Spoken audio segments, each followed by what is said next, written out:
Hi friends. ఈరోజు Chandu's lunch బాక్స్లో శీలావతి చేపతో చేపల పులుసు ఎలా తయారు చేయాలో చూద్దాం. ఇదేనండి శీలావతి చేప అంటే. ఈ చేపని రాగండి చేపని, రవ్వ చేపని లేదా గండి చేపని కూడా పిలుస్తారు. ఇంగ్లీష్లో రోహు ఫిష్ అంటారు. ఈ చేప పులుసుకి రారాజు లాంటిది, అంత టేస్టీగా ఉంటుంది. ఇక్కడ నేను 1250 గ్రాముల చేపను తీసుకుంటే వేస్టేజ్ అంతా పోయిన తర్వాత సుమారుగా 1 కేజీ మాత్రమే ముక్కలు వచ్చాయి. ఇప్పుడు ఈ చేప ముక్కల్ని మ్యారినేషన్ చేసుకోవాలి. మీ రుచికి సరిపడా కారం, 2 టేబుల్ స్పూన్స్ అల్లం వెల్లుల్లి పేస్ట్, 1 టీ స్పూన్ మాత్రమే సాల్ట్ వేసుకోండి. మ్యారినేషన్లో సాల్ట్ తక్కువ వేసుకోవాలి, లేదు అంటే చేప ముక్కలు సాల్ట్ పీల్చేసుకుంటాయి. 1 టీ స్పూన్ పసుపు కూడా వేసి చేత్తో బాగా కలిపి మూత పెట్టి పక్కన పెట్టి ఉంచండి. ఒక గుప్పెడు చింతపండును తీసుకోండి. 1 కేజీ చేప ముక్కలకి సుమారుగా 100 నుంచి 120 గ్రామ్స్ వరకు చింతపండు పడుతుంది.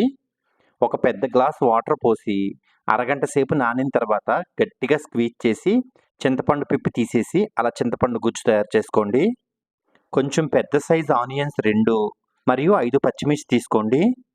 మసాలా పౌడర్ కోసం 1½ టేబుల్ స్పూన్ ధనియాలు, హాఫ్ టీ స్పూన్ జీలకర్ర, కొంచెం దాల్చిన చెక్క ముక్క మరియు 4 లవంగాలు వేసి మెత్తటి పౌడర్ లాగా మిక్సీ పట్టుకుని 3 వెల్లుల్లిపాయ రెబ్బలు వేసి మళ్ళీ మెత్తగా మిక్సీ పట్టుకోండి.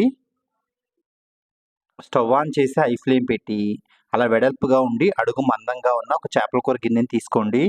ఆ ఆయిల్ స్పూన్తో 3 స్పూన్ల ఆయిల్ పోసి ఆయిల్ హీట్ ఎక్కిన తర్వాత తాలింపు కోసం లైట్గా దంచిన 3 వెల్లుల్లిపాయ రెబ్బలు, పావు టీ స్పూన్ జీలకర్ర మరియు కొద్దిగా కరివేపాకు వేసి అవి కూడా లైట్గా ఫ్రై అయిన తర్వాత ఇప్పుడు ఆనియన్ మరియు పచ్చిమిర్చి వేసుకుని ఫ్రై చేసుకోండి.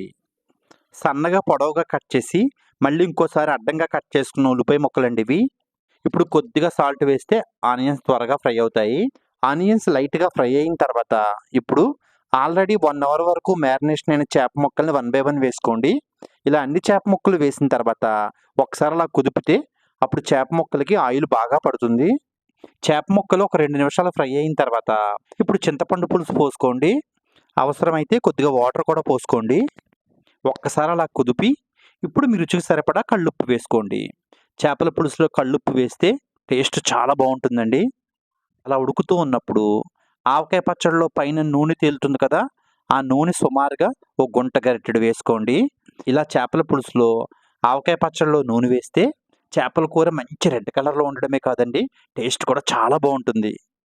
ఇంకా మూత పెట్టి ఉడికించండి. ఒకసారి టేస్ట్ చెక్ చేసి ఉప్పు కానీ తగ్గితే ఉప్పు వేసుకోండి. అలాగే ప్రతి 2 నిమిషాలకు ఒకసారి అడుగంటకుండా గిన్నెని ఆ విధంగా కదుపుతూ ఉండాలి. ఇప్పుడు పులుసు కొద్దిగా చిక్కబడింది. ఆల్రెడీ మిక్సీ పట్టి ఉంచుకున్న మసాలా పౌడర్ వేసేయండి. మసాలా పౌడర్ వేసిన తర్వాత మళ్ళీ గిన్నెని ఒకసారి అలా కుదిపి ఇంకా మూత పెట్టి ఉడికించండి.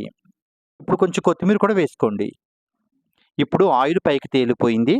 అలాగే పులుసు కూడా చిక్కగా వచ్చేసింది. ఇలా చిక్కగా వచ్చేంత వరకు ఉడికించేస్తే అప్పుడు చేపల పులుసు తొందరగా పాడవకుండా ఉంటుంది. పైగా టేస్ట్ కూడా సూపర్గా ఉంటుంది. ఇంకా స్టవ్ ఆపేసి చేపల పులుసుని చల్లారబెట్టేయండి. చేపల పులుసు వేడిగా ఉన్నప్పుడు కంటే చల్లారితేనే టేస్ట్ మరింత బాగుంటుంది. ఈ వీడియో కానీ మీకు నచ్చితే లైక్ చేయండి, షేర్ చేయండి. చందూస్ లంచ్ బాక్స్కి సబ్స్క్రైబ్ చేయండి. నా ఛానల్ చూసినందుకు ధన్యవాదాలు.